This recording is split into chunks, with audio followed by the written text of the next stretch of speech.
Il va armer la frappe. Tout magique, le Monégasque. J'ai un scoop pour vous. La frappe croisée magnifique. Égalisation pour l'AS Monaco. Ce soir, je vais dire tout haut ce que tout le monde pense tout bas. Radio Diagonale, la web radio 100% rouge et blanche. Eh bien, bonjour, bonsoir à toutes et tous. On se retrouve pour le débrief de la troisième journée de Ligue 1. Monaco recevait au Louis II Lens et au terme d'un match assez pauvre techniquement, sur une pelouse qui n'a certes pas aidé beaucoup les choses. Monaco fait donc un partout face à Lens, un score plutôt logique et même plutôt chanceux pour le club de la Principauté, même si évidemment prendre un but dans les arrêts de jeu c'est toujours un petit peu rageant, mais globalement les Lensois méritent... Sur penalty. Les Lensois méritent de repartir avec un point, même si leur coach par contre mérite surtout des bonnes baffes dans la gueule. Ouais, je te rejoins là-dessus. Je porte pas.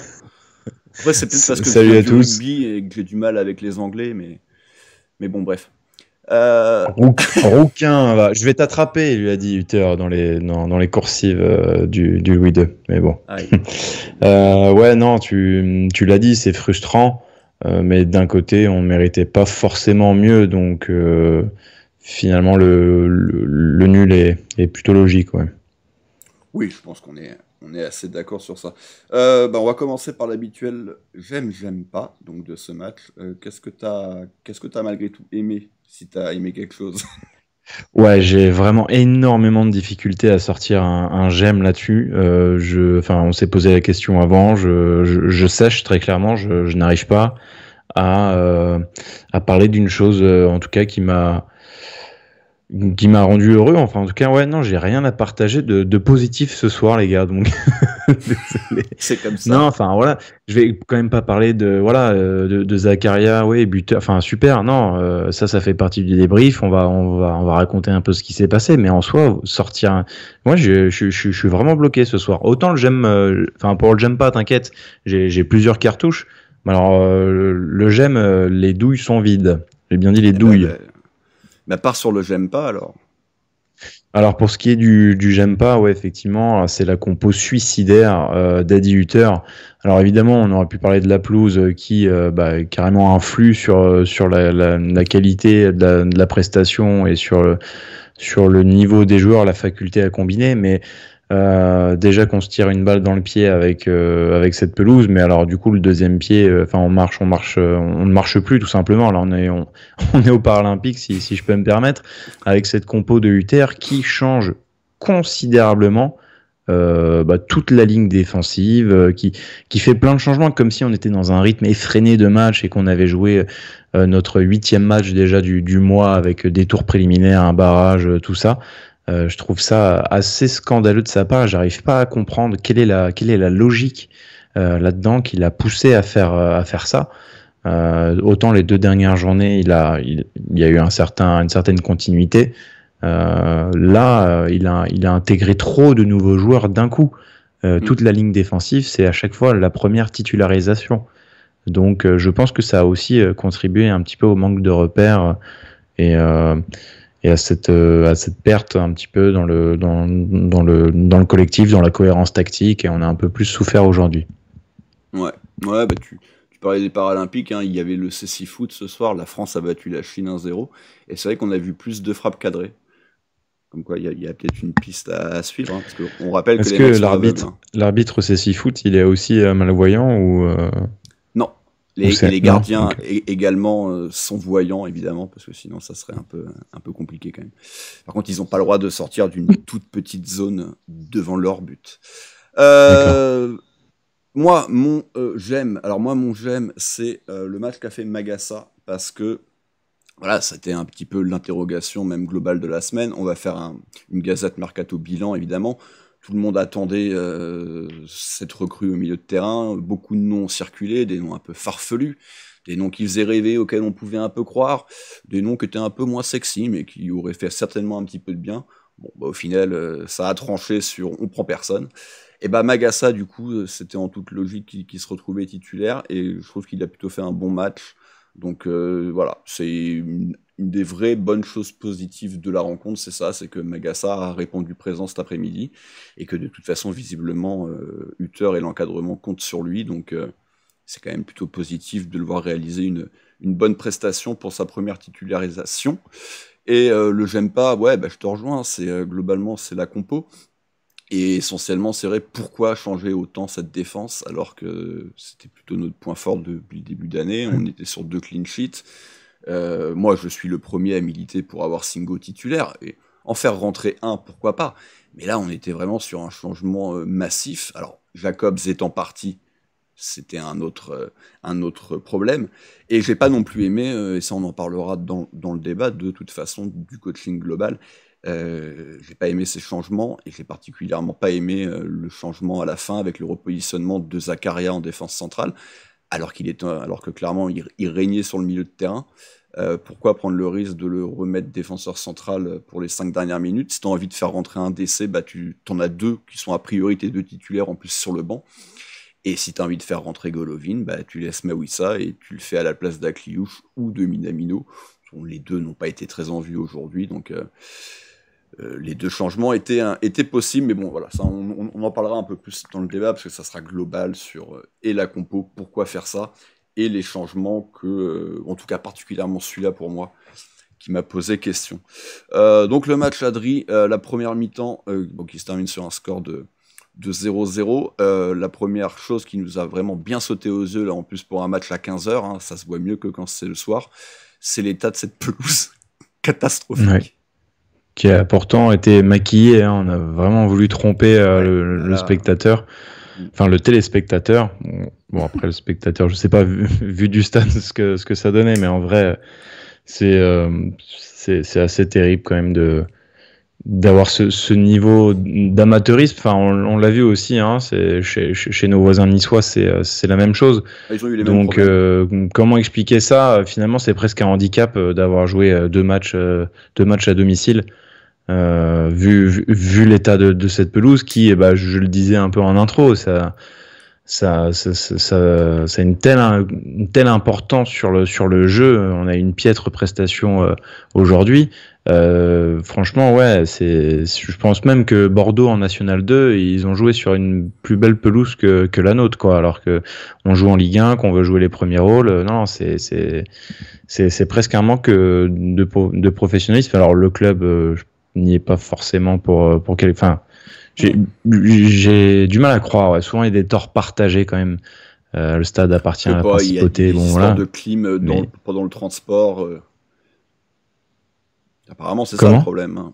Le problème, apparemment, c'est que pendant le transport, entre guillemets, la chaîne du froid n'a pas été respectée, ce qui a fait que comme c'est entassé dans un camion, donc il y a eu prolifération d'une bactérie, de champignons, et quand ils ont déroulé, la pelouse était déjà bien niquée, quoi. Et visiblement, c'est ça qui s'est passé, ou en tout cas quelque chose du genre. Et Nice a eu à peu près le même souci. Mais oui, après, je suis d'accord avec toi, surtout dans le sens qu'on se veut quand même être une équipe plutôt d'Hutter de possession, qui va vouloir jouer avec le ballon au sol, avec quand même 2 jeunes milieux offensifs assez techniques. Tu peux rajouter à ça Golovin qui était sur le banc, et même d'autres joueurs. Et c'est clair que c'est un peu se tirer une balle dans le pied, en plus dans ta façon de vouloir jouer, que d'évoluer sur un terrain comme ça.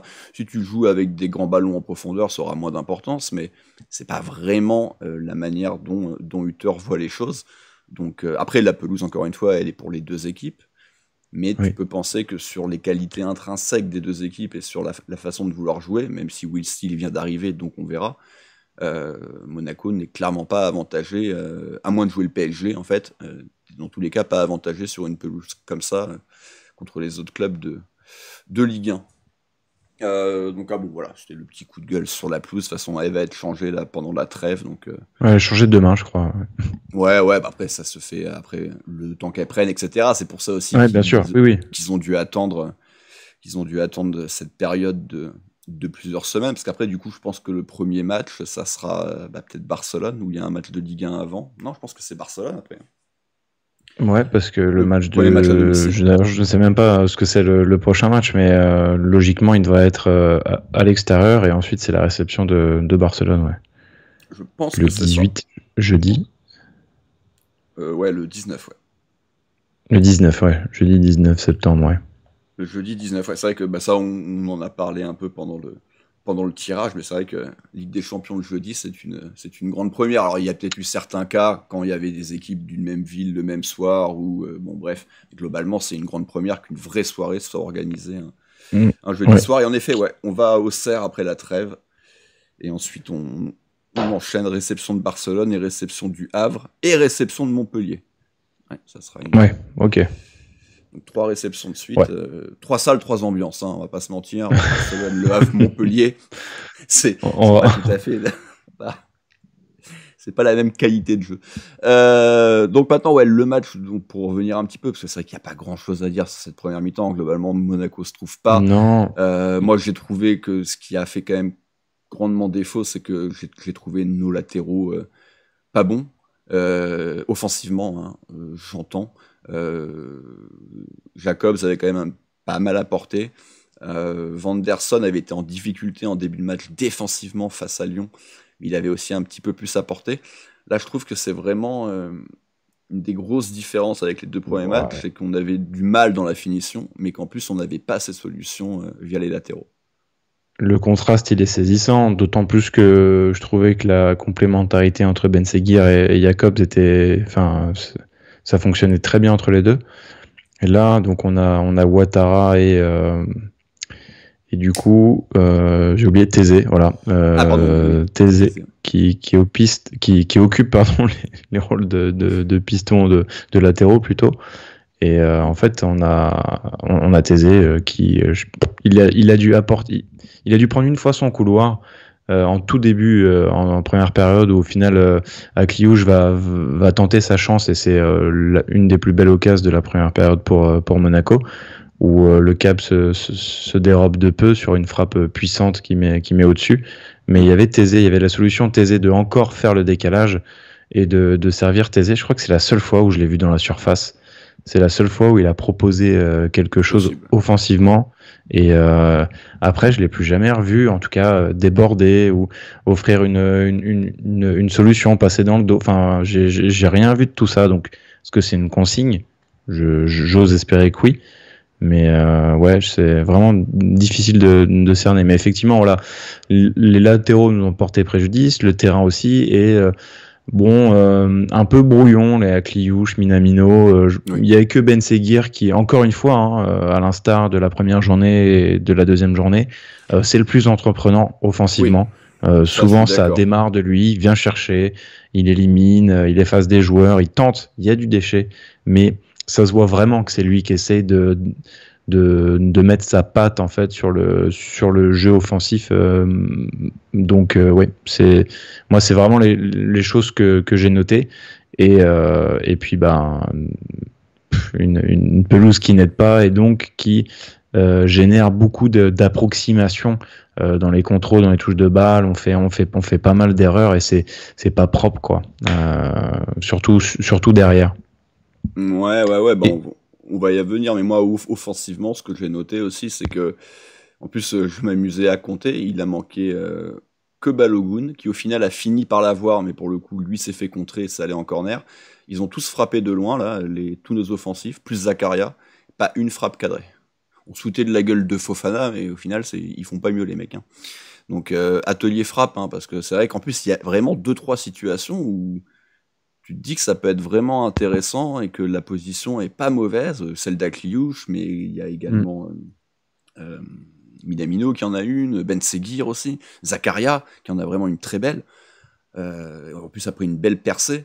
Donc c'est important ces situations-là, d'à minima faire travailler le gardien, d'obtenir soit un rebond, soit un corner, et on cadre pas une frappe de loin, donc c'est quand même un vrai problème. Et après, ouais, tu viens de le dire, quelques approximations défensives. J'ai surtout en mémoire une très mauvaise passe de Singo. Vers Mawissa, peut-être.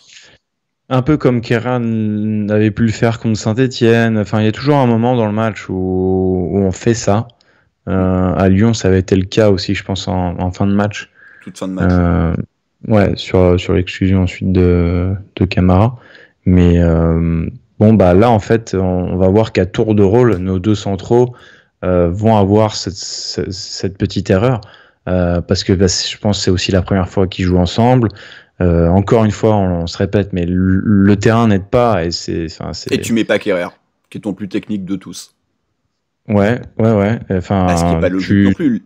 Les mecs, c'est pas les plus techniques, et en plus, tu les mets sur un terrain bosselé, en tout cas de très mauvaise qualité. Un terrain vague. Avoir ton mec qui a quand même un peu plus même si Kerrer fait des erreurs, mais lui, c'est plus techniquement, c'est quand même un joueur qui est un peu plus placement. Sûr. Plus du placement, ouais, des conneries comme ça, mais bon. Techniquement, moi je trouve qu'il est bon, Kerrer.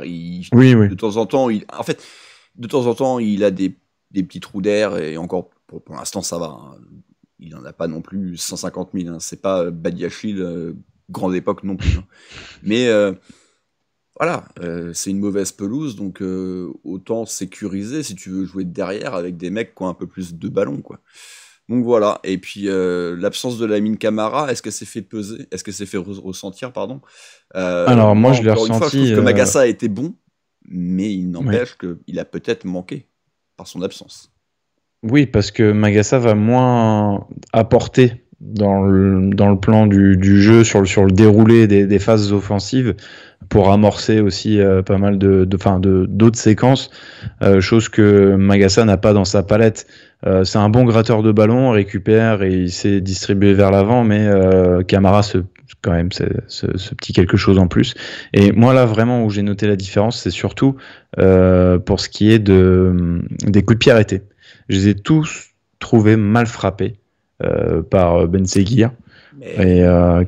Et Camara, là-dessus, quand même, je trouve beaucoup plus performant. Et c'est là où vraiment je me suis dit, bon, ça fait chier qu'on n'ait pas un vrai tireur de coup de pied arrêté. Bon, en seconde période, ça sera réglé. Ils étaient sur le banc, quoi. Enfin, après, Golovin, je peux comprendre de ne pas le faire jouer. Enfin, titulaire, en tout cas. Mais Caillot a encore montré pourquoi c'était le titulaire indiscutable, en fait. Hein. C'est trop important d'avoir un mec comme ça dans ton équipe. Il a des lacunes défensives, c'est une chose, mais il n'en a pas plus que Jacobs. Et il a une qualité de centre qui est incomparable avec même l'ensemble de l'effectif. Donc, trop grave de s'en penser. Alors, Monaco, il y a 0-0 à la mi-temps, mais on va quand même parler de cette double occasion folle. Ah, oui. alors là, c'est même plus de la réussite. Alors, ils ont de la réussite, eux, sur la passe, mais ensuite, double poteau, dont la première, tu peux te dire que Keun fait une belle sortie, que le joueur est pas en position si simple. Et le deuxième, par contre, je sais pas qui l'a mis sur la barre là. C'est Saïd. C'est coup dur, hein, de mettre un ballon sur la barre. Si Balogun il nous fait ça, je pense qu'on est un peu mauvaise quand même. Je pense qu'on le prête à Galatasaray. Mais là, c'est limite nous qui payons, quoi. Non, en vrai, cette occasion-là, on se demande. Enfin là, on est plutôt vernis. Après, tu l'as souligné, ils ont un peu de réussite parce qu'effectivement, la passe finalement va atterrir vers Thomasson, alors que c'est pas le joueur qui est recherché. Elle est pas destinée dans cette zone-là. Elle est déviée. Et du coup, ça tombe dans les pieds d'un Lensois qui fait le relais vers Thomasson et qui est en position vraiment idéale pour frapper. Et je dirais qu'au-delà de ça, on n'a pas non plus vu Lens. Il y a eu encore une frappe de Saïd, mais qui n'était pas cadrée. Il y a une histoire de petit centre d'Aguilar, mais bien lu par Keun, mais Thomasson de toute façon aurait été signalé hors jeu dans tous les cas. Donc c'était pas véritablement une situation. C'est un peu timide. De toute façon, t'avais toujours un petit compte favorable, une déviation, un truc. Enfin, le terrain n'est pas fait pour que tu puisses t'exprimer, avoir une liberté créative et puis jouer juste. Donc c'est un peu à l'arrache de temps en temps et ça se termine avec des situations chaudes des deux côtés. Ouais. La deuxième mi-temps, donc on a un changement dès la pause, on en parlait, hein, je pense que pour le coup, Hutter, je trouve que souvent, il n'hésite pas, ou en tout cas, il voit quand il s'est trompé, et là, clairement, je pense qu'il s'est rendu compte qu'il s'était trompé sur les deux latéraux, alors il n'a pas osé changer les deux d'un coup, mais il a quand même fait rentrer Vanderson à la place de Thésée, donc dès la mi-temps. En plus, Thésée avait pris un jaune, il avait fait quand même quelques fautes, en plus d'être assez inexistant offensivement.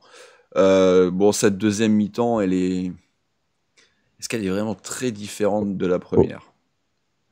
Je suis pas certain du jaune de Thésée. Bon, après. Ah non, c'est Vanderson qui prend un jaune alors. Ouais, voilà. Nous, on n'a pas de jaune à la mi-temps. Par contre, Lens, on avait chopé pas mal. Oh non, oui, Lens, on a pris quelques-uns. Ouais. Excuse. D'ailleurs, pardon, petit aparté sur Willy Delageau. On sait que ça a fait pas mal parler, qu'on a vu toutes les stats, notamment Pat, qui vous a fourni de tableaux récapitulatifs et de stats. Tout le monde avait peur de Willy Delageau.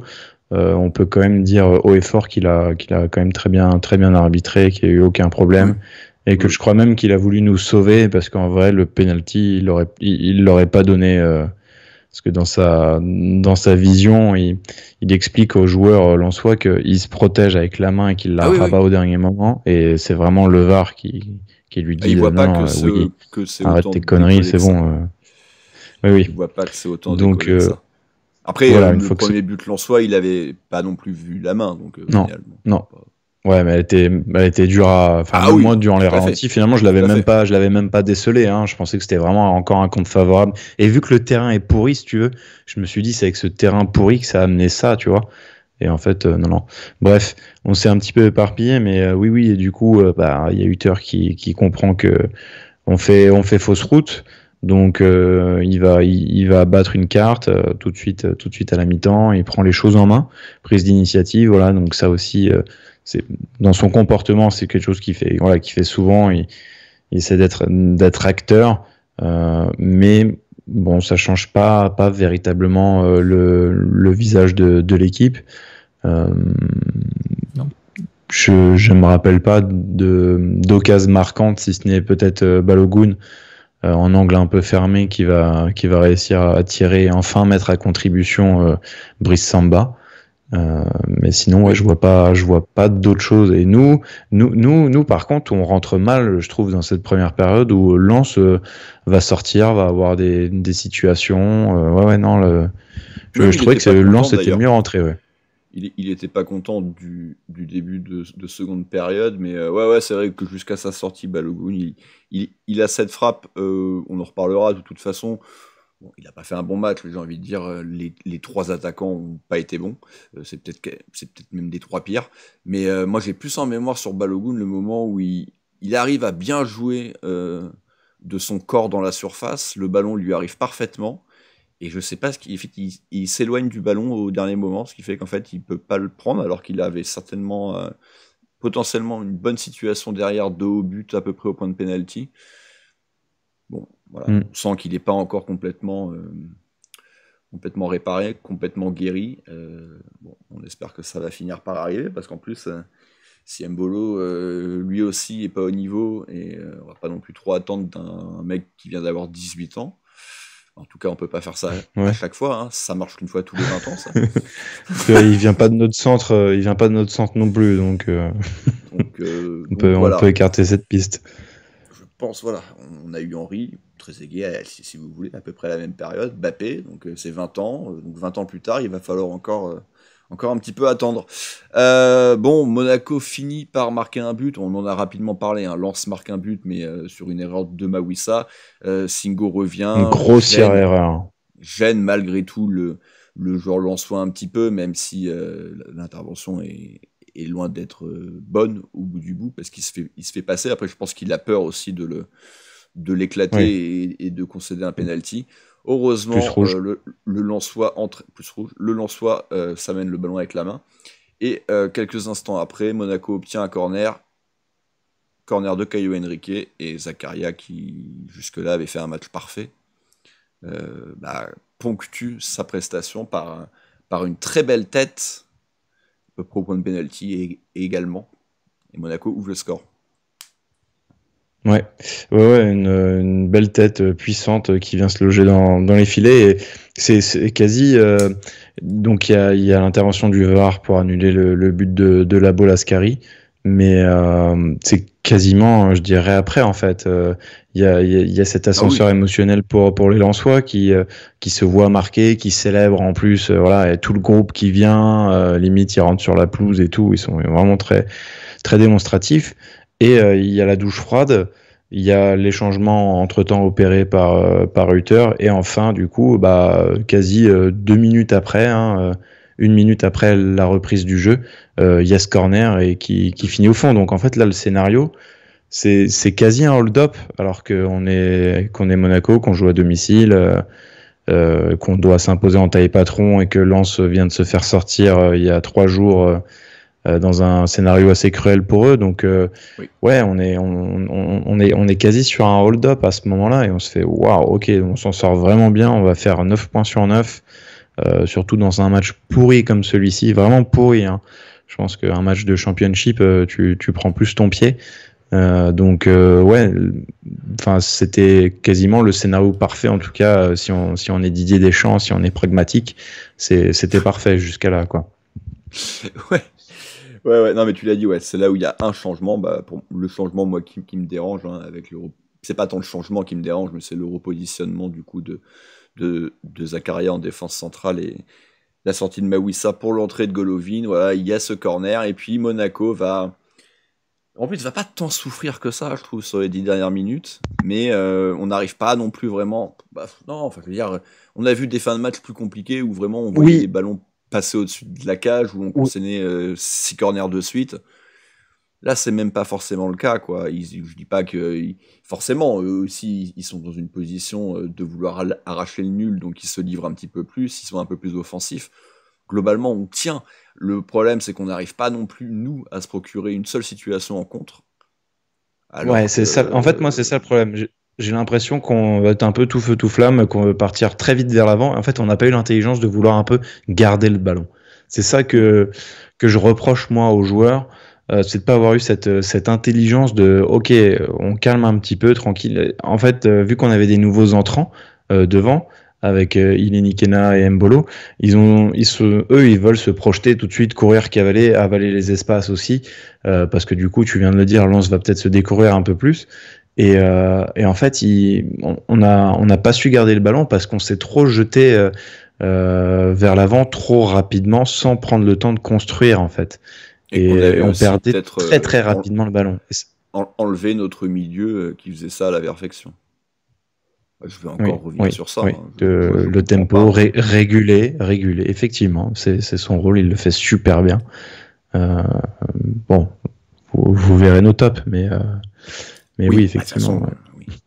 Et donc, malheureusement, Lens obtient ce qu'on pense être un corner et une défense de Zakaria. Alors, on se doute bien dès le début qu'il la touche du bras, mais c'est vrai que même dès le premier ralenti, on a la sensation, comme d'ailleurs le montre l'arbitre, qu'il est vraiment avec les mains collées au corps et que ça le touche, mais que il peut pas non plus mettre ses mains ailleurs. Mais en fait, ouais, très clairement, dès qu'on a un ralenti avec un autre angle, on se rend compte que non, que la main est encore décollée à ce moment-là et que du coup, complètement. Elle annihile une occasion claire de but puisque le ballon se dirigeait vers les buts. Alors, est-ce que vraiment la frappe était dangereuse ? C'est difficile à dire.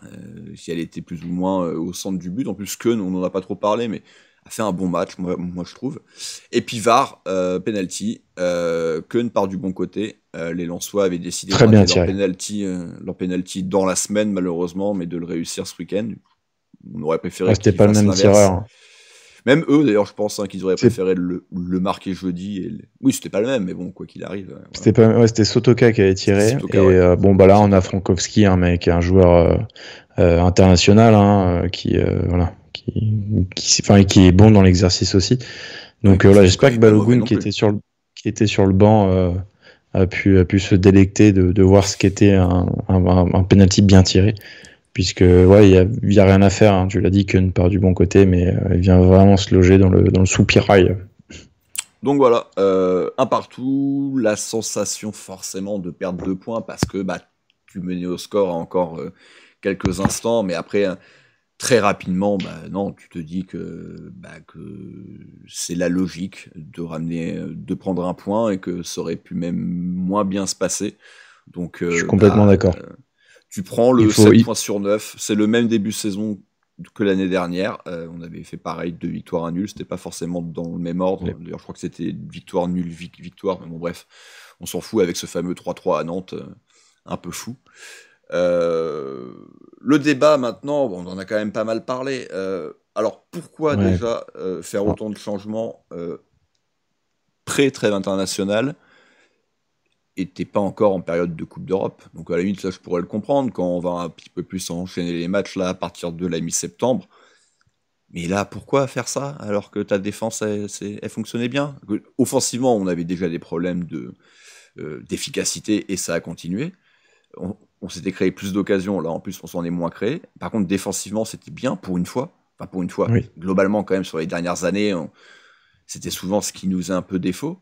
Et ils décident de tout changer. Parce qu'ils sont C'est du suicide.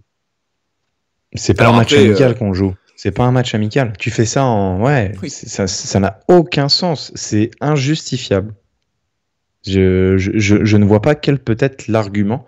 J'avais posé la question du coup avec le compte de la radio sur Twitter en leur demandant vous trouvez ça risqué. Il y a quand même des gens qui ont répondu non, c'est normal, il faut que les joueurs soient concernés, il faut les intégrer. Mais en fait, on n'intègre pas des joueurs comme ça. Ouais. Alors, on peut reprendre juste la compo de base. Tu sais que Camara est suspendu, qu'il ne va pas jouer. Donc, tu as une place qui se libère au milieu. Et Jacobs qui est en instance de départ. Donc, tu sais qu'à gauche, ça va bouger aussi. Voilà. C'est concrètement juste les deux où tu es sûr que ça va bouger. Ensuite, que tu fasses jouer la concurrence avec tes neufs, vu qu'il n'y en a aucun qui plante, eh ben pourquoi pas. On avait Mbolo la semaine dernière à Lyon qui fait pas un bon match. Donc il décide de remettre Balogun. Ok, ça c'est peut-être le seul changement que je veux bien entendre. Et après, intégrer Singo, oui, parce qu'il était suspendu, qu'il n'a pas joué, qu'il est en méforme, qu'il est à court de rythme. Bon, bah... excuse-moi, mais ma charnière, elle va très bien jusque-là. Je vois pas pourquoi je viendrais la changer, même si, oui, on le sait, Singo, c'est un titulaire. Sa place est dans le 11, mais à l'instant T, dans cette dynamique de début de saison, moi jamais je bouge ma charnière, je la laisse comme ça et puis c'est tout. Moi voilà, c'est les 3 changements.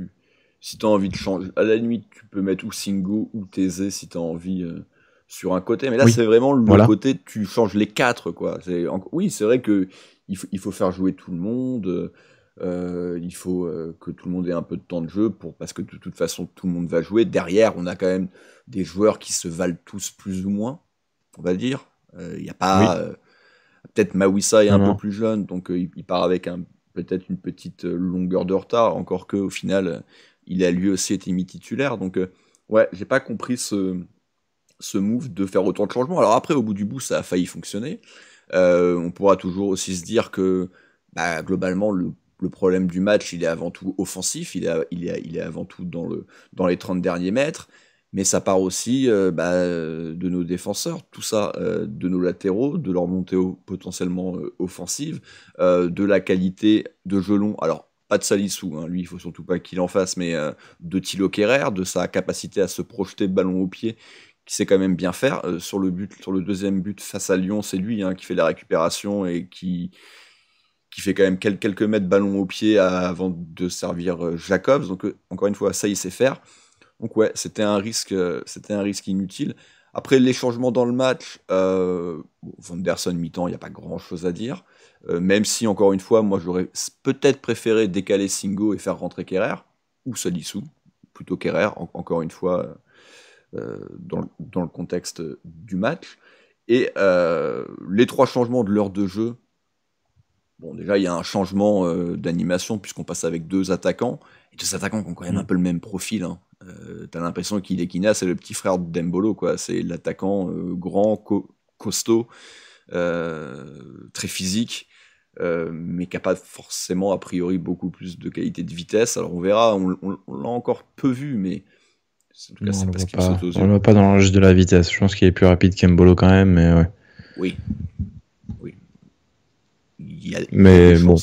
La rentrée de Caillot, pour le coup, on l'attendait pour avoir, et tu en as aussi parlé, un tireur de coup de pied arrêté fiable. Parce que Ben Seghir, je pense que ça peut être un bon tireur. En l'occurrence, c'était pas son match, ça arrive. Comme ça a pu aussi arriver par le passé à Caio Henrique. À Golovin aussi, bien sûr. Moi, on va revenir à ce changement de la 82e. Alors celui-là, moi, il passe pas. Alors, l'année dernière, je faisais partie de ceux qui militaient pour Zakaria en défense centrale dans une défense à 5. Et je continue de penser que c'était pas une mauvaise chose. D'ailleurs, il avait fait un très bon début de saison à ce poste-là. Mais dans une défense à 4, c'est différent. Et surtout, pourquoi le bouger alors que Mawissa n'a pas l'air d'être blessé? Que si tu as envie de sortir Mawissa, tu as tes 2 titulaires, encore une fois, tu as tes 2 putains de titulaires qui sont sur le banc. Et qu'au final, donc, tu fais rentrer un mec qui n'a pas joué depuis longtemps, tu le fais rentrer à un poste où on sait qu'il n'est pas mauvais, mais tu le fais rentrer quand même à un poste qui demande plus de volume de jeu, à savoir Golovin. Et du coup, tu fais décaler Zakaria au poste de défenseur central dans une défense à 4. Et le penalty, je ne vais pas l'incriminer. En plus, lui, il fait un excellent match, il marque un but. Mais quoi qu'il arrive, c'est une mauvaise intervention défensive. Donc, ça fait beaucoup quand même pour un changement qui n'aurait pas eu lieu d'être. Et surtout, on avait d'autres solutions sur le banc. Si tu voulais faire rentrer Golovin, tu pouvais faire un autre choix. Minamino Akliouche n'avait pas été bon, donc tu pouvais s'en sortir l'un ou l'autre. Et si tu voulais absolument mettre un défenseur central, à la place de Mawissa, t'en avais 2 sur le banc qui sont en plus tes 2 titulaires, donc je comprends pas. Je pense que le seul choix qu'il devait faire, effectivement, c'était simple. Alors, je vais juste recontextualiser parce que il a déjà fait 4 changements. Il n'y a plus donc il y a plus qu'un changement de disponible. Mawissa, pour moi, il est cuit, il est mort, c'est fini. On voit sur sa perte de balle, sur le but annulé. Il peine même à revenir. Il y a une différence flagrante entre Singo et Mawissa, alors que Mawissa, il essaie au départ de mettre toute la bonne volonté du monde pour rattraper sa bourde. Et il est cuit, il est au sol. On a presque l'impression que c'est musculaire ou que, crampe ou on n'en sait rien. Donc lui, t'es sûr que c'est out. Donc il était obligé de sortir.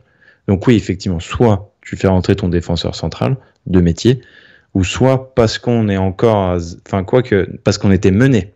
Du coup, non. On était mené. Si, on était mené à ce moment-là. Pour moi, il fait le changement quand le but est pas validé. Hein. Juste après. Pour moi, Golovin est déjà rentré. Ouais, parce que pour moi, l'intervention du VAR et l'annulation du but. Cette période-là.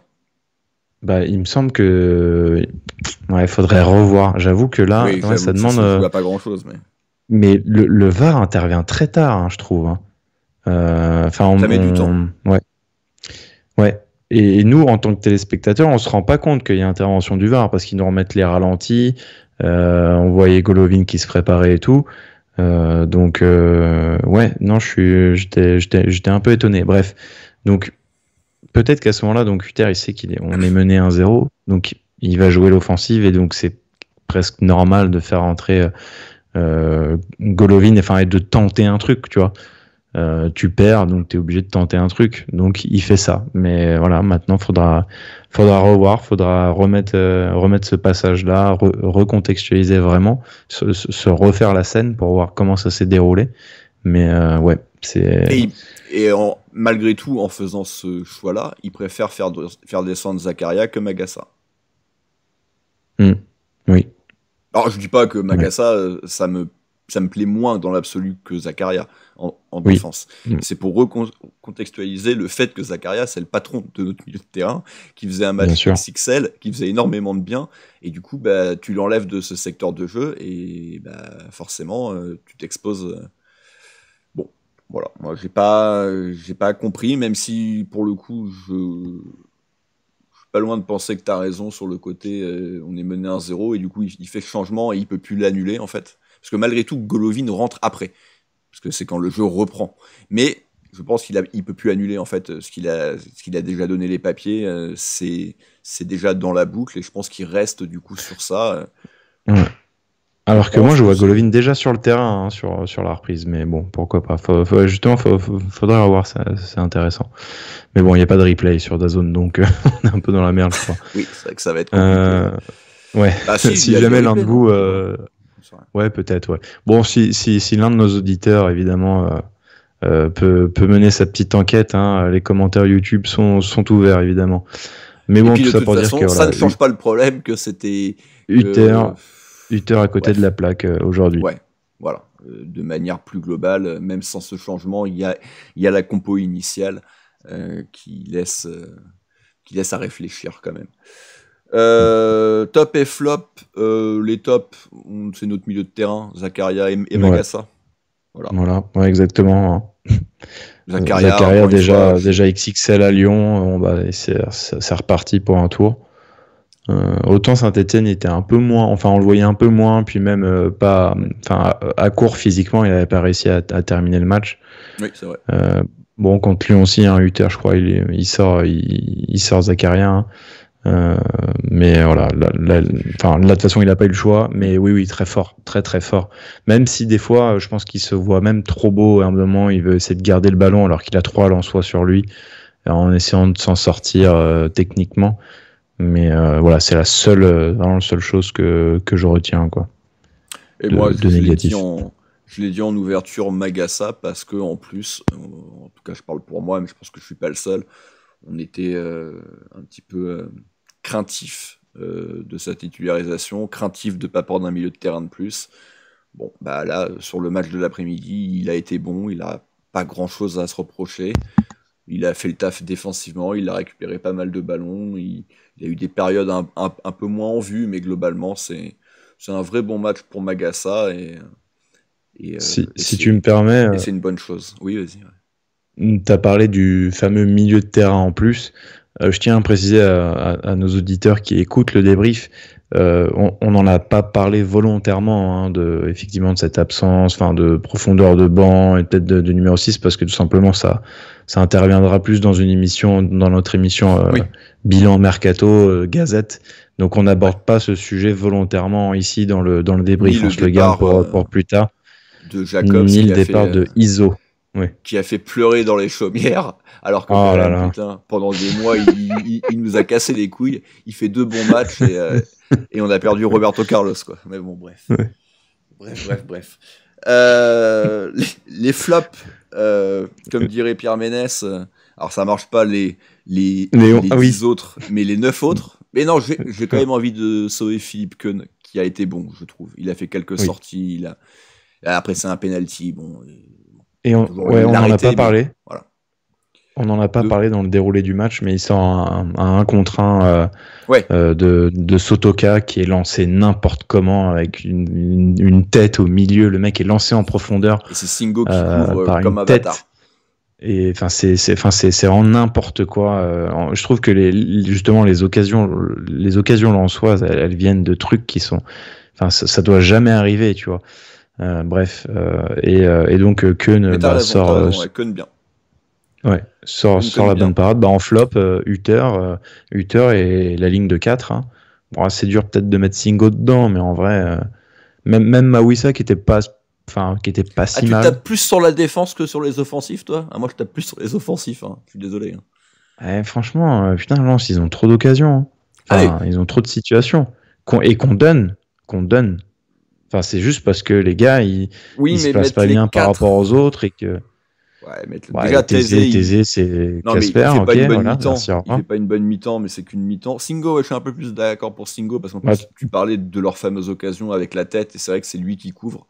Après, il a fait des bons retours défensifs comme il est capable de le faire parce que physiquement, c'est un tank et que très peu de joueurs sont capables d'aller à la lutte avec lui. Donc il a fait des vraies bonnes interventions comme on aime. Mais c'est vrai qu'il a semblé quand même manquer un peu de rythme et ou de repères. Et du coup, il a été plusieurs fois un peu pris sur la ligne de hors-jeu. Plus cette passe mal assurée en première mi-temps. Donc voilà, moi, Mawissa, oui, il fait une connerie, mais sinon, je ne l'ai pas trouvé mauvais. Et Ouattara, Ouattara, il est insignifiant. Mais moi, je suis plus énervé sur nos offensifs, quoi. Et tous, même les 2 entrants, quoi. Parce que Golovin, il n'est pas rentré assez longtemps pour... son entrée est pas bonne, mais bon, elle dure 10 minutes. Non, elle n'est pas... Oui. Mais en plus, plutôt un poste un peu hybride entre 6-8. Donc, Minamino... Minamino, quand même, t'en attends plus. Mbolo, Ilenikena... Ouais, il n'y en a pas un pour rattraper l'autre. Il n'y en a pas un au-dessus. Enfin, Ben Seguir, mais encore... quand même, Ben Seguir, c'était pas mal brouillon, mais il a provoqué. Il a énormément provoqué. Et pardon, je reviens sur Balogun. Il faisait un truc bien, c'est quand même, il a réussi à provoquer un carton jaune très rapidement dans le match au défenseur central. Mais bon, il n'a pas réussi à appuyer plus pour qu'il soit exclu, malheureusement. Mais déjà là, tu vois, il est obligé à défendre différemment le gars qui avait quand même bien emmerdé, c'était Grady, je crois. Et bref, ouais. Bon, Ouais, Balogun, il sort rapidement. T'as dit, on est passé à 2 pointes, mais on n'a pas eu plus d'occasions que ça, en fait. Il y a une tête une tête à la fin de Mbolo qui passe pas loin. Voilà, quand on est à 1 dans le temps additionnel. Mais c'est tout.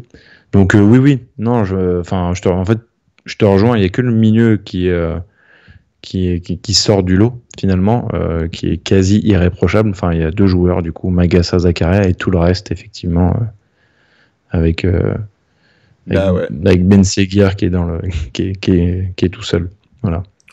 Ouais, Ben Seguir, mais comme tu l'as dit, parce qu'il tente un peu plus, donc un peu plus brouillon aussi, mais parce qu'il tente un peu plus. Akliouche, qui de temps en temps quand même a fait des... Parce que moi, c'est pour ça que je le préfère, en tout cas à l'heure actuelle, à Ben Seguir, c'est que je trouve que c'est un joueur un peu moins foufou, un peu plus sûr, un peu plus simple dans ce qu'il fait. Et j'aime ça, il l'a encore fait. Mais aujourd'hui, ça s'est pas vu. Non, pour moi, ça s'est moins vu aujourd'hui. Non, mais encore une fois, il l'a pas fait 150 000 fois, mais de la même manière que Ben Seguir a pas non plus fait 150 différences ballon au pied. Donc c'est 2 profils différents, mais je trouve que dans leurs 2 registres, on les a vus un peu. Pour le coup, je trouve que Minamino, je retiens rien, quoi. De positif, vraiment de A à Z. Balogun, bref, Balogun, quoi, même si t'arrives, c'est vrai, à trouver 2-3 trucs positifs, mais vu que les 2 entrants ont pas fait mieux que lui, bon bah, on en revient au problème finalement, le numéro 9, hein, Ben Yedder, malgré tout, même si c'était plus le grand Ben Yedder, il marquait des buts, ce qui est quand même pas mal pour un numéro 9. Donc voilà, mais bon, ça, on y reviendra un peu plus en détail quand on fera la Gazette Mercato. Le Mercato est-il bon? Le groupe est-il affaibli? Parce que ça je l'ai lu aussi, et pour moi, c'est 2 choses très différentes. Est-ce qu'on a fait un bon Mercato? Est-ce que le groupe s'est affaibli? Il y a d'autres choses à prendre en compte qui sont un peu de l'ordre de la science-fiction, mais d'un autre côté, un Mercato, il y a toujours un petit côté science-fiction aussi. Il y a des joueurs, on était persuadés que c'était des très bonnes pioches, et manque de peau, en fait, c'était pas ça. Coucou Yuri Tielemans. Et inversement, il y a des joueurs où on se disait, bon, pourquoi pas, ça peut peut-être être un petit apport en plus. Et puis ça a donné de très bonnes choses, comme on va remonter à Thomas Lemar. Ouais, t'es sûr que ça allait être ça? Non, mais bon, il y en a eu d'autres depuis, mais on avait quand même des petites attentes à chaque fois, que ça soit Tchouaméni, peut-être Fofana un petit peu moins, mais bon, voilà. Donc prochaine émission, ça sera donc cette Gazette Mercato qu'on va certainement vous faire courant de semaine, donc qui devrait sortir jeudi, vendredi, de toute façon vous verrez bien. Et puis la semaine suivante, ça sera l'émission Prono. Donc après 3 journées, ce coup-ci, l'année dernière, je vais aller vérifier, c'était après 4. Donc là, c'est après 3, vu que encore plus de mérite. A repris un petit peu plus tard que d'habitude, avec l'Euro et les Jeux Olympiques. Avec DAZN. et avec les droits télé. Et avec les droits télé. Donc voilà, vous allez avoir 2 émissions, et puis après, ça sera un petit match de chauffe face au Havre, et puis le retour tant attendu à Auxerre, à la Baie de Champs. À Auxerre, oui, le Havre, c'est après à domicile. Le déplacement à Auxerre, et puis voilà, le retour tant attendu de la Ligue des Champions au Louis II, et en plus... Quelle affiche. Marrant, hein, jeudi, je disais que j'ai l'impression que le Barça a gagné 3 fois 2-1. Ce qui était vrai, tu vois, j'ai eu un petit doute, mais ils avaient vraiment galéré 3 fois 2-1. Bon, voilà, ils ont gagné 7-0. Ils ont mis une sacrée branlée à Valladolid. Là, pour le coup, voilà, leurs 3 premiers matchs. Mais tu avais dit. Bon, mais là, c'était très bon. Tu souhaitais surtout qu'on prenne le Barça tôt, parce qu'il n'était pas prêt. Oui. Donc voilà. C'est que quoi qu'il arrive, je préfère jouer les gros tôt, d'une manière générale. Ou alors à la toute fin, et c'est ce qui nous arrive aussi avec l'Inter. Je trouve que le calendrier, bon, pour le coup, on en parlera peut-être dans l'émission Prono, mais je trouve que le calendrier est pas mal. J'aime bien la gueule de notre calendrier. Voilà. Après, ça me fait chier d'aller à Milan, c'est fin janvier, ouais. C'est le 29. Bon. C'est la dernière journée. Mais bon, j'aurais préféré l'avoir avec un temps un peu plus clément, mais bon. Pas grave. Clément qui a encore pas battu le Celtic. Hein, ça aurait pu être mon j'aime. En fait, la j'avais place deux. pour Damien, parce qu'il nous l'a partagé fièrement, qu'il était incapable encore de battre la seule équipe un peu dangereuse en Écosse, hein, quand même. Donc c'est bien, il va encore être deuxième et ouais, c'est bien. Bref. Avec pas de titre. Bref. Ouais. Voilà, donc prochaine émission, ça sera ça. Petit prono, parce que c'est vrai que c'est dans longtemps, mais malgré tout, on n'a pas trop le choix de les faire maintenant. Ce déplacement à Auxerre, déjà, c'était quoi vos pronos la dernière fois, les gars? Il y avait victoire. Alors, nous, on a peut-être foiré. Moi, j'avais mis but de Balogun. Ouais, mais tu prends des risques aussi. Hein. Ouais, bah oui. Là, moi, Camara, c'était moins risqué, je trouve. Mais bon, après... Et malheureusement, je n'ai pas les mots. Je me suis pas rappelé. Quentin mettait victoire, je crois, de Monaco. Ou non, il y a eu un. Ah non, ouais, attends. bon, Damien, il y avait un truc de. Il y a Attends, une des équipes marque pas. Un truc du genre, non? Ouais, ok. C'était une histoire de but. Parce que. On regardera. C'est ça. Je crois que c'était une des deux équipes ne marque pas. Je crois, hein, mais putain, c'était peut-être les deux marques, hein, mais j'ai pas l'impression. Je crois plutôt que c'était ça l'idée. Et du coup, les 3 pronos étaient possibles si on gagnait genre 1-0 sur but de Balogun. Le 1-0 a pas été loin. Bref, le déplacement à Auxerre, on parie quoi? On parie que Hutter fait tourner. En sortie de trêve internationale. Ah, arrête tes conneries. Non, une victoire par minimum 2 buts d'écart. Ce qui serait, non, j'allais dire une première, mais pas du tout, vu qu'on a battu Lyon par exactement 2 buts d'écart. Ok, mais moi je vais repartir sur mon truc buteur. Alors, très honnêtement, quand vous avez fait vos paris, je me suis dit, moi si j'avais été là après avoir mis Camara, j'aurais tenté Zakaria. Et bah du coup, je vais rester sur un joueur un petit peu dans ce secteur plutôt quand même défensif. Et là, je vais partir sur un de nos défenseurs centrales et je vais dire qu'un défenseur central marque, vu que je sais pas lequel il va nous mettre, hein, donc je vais pas prendre de risque plus que ça. Mais un de nos 2 axiaux va marquer au moins un but face à Auxerre. D'ailleurs, Zakaria marque dans cette position aujourd'hui, donc j'ai envie de croire peut-être à une tête d'un Salissou ou d'un Kerrer. Voilà, bon bah merci Adri de m'avoir accompagné. Comme je vous l'ai dit, le prochain rendez-vous, ça sera la Gazette Mercato Bilan. D'ici là, portez-vous bien et Dagemunegu. Bisous. Et bisous.